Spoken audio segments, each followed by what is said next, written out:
kad se jutro tiho nad zemljom rodi.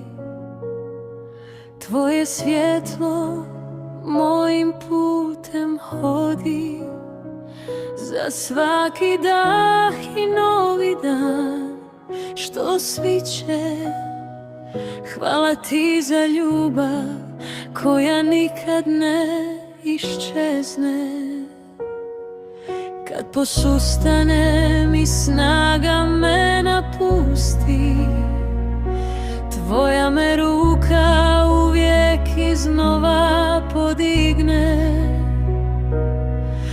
U tišini srca čujem tvoj glas. Ne boj se, dijete moje, uz tebe sam. Hvala ti Bože za milost i spas, za svaku suzu koju pretvoriš u sjaj. Kad svijet utihne i ostanem sam,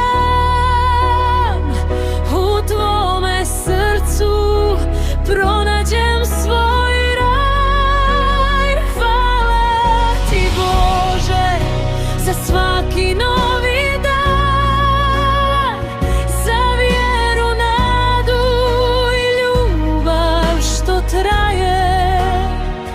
Dok god moje srce kuca i diše, tvoje ime Susana ne prestaje.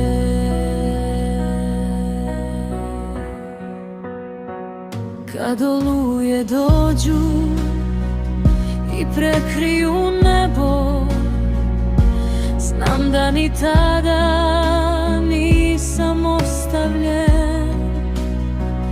Ti vodiš moje korake kroz tamu i pališ svjetlo gdje nestane nada. Neka moj život bude molitva tiha, neka dobrota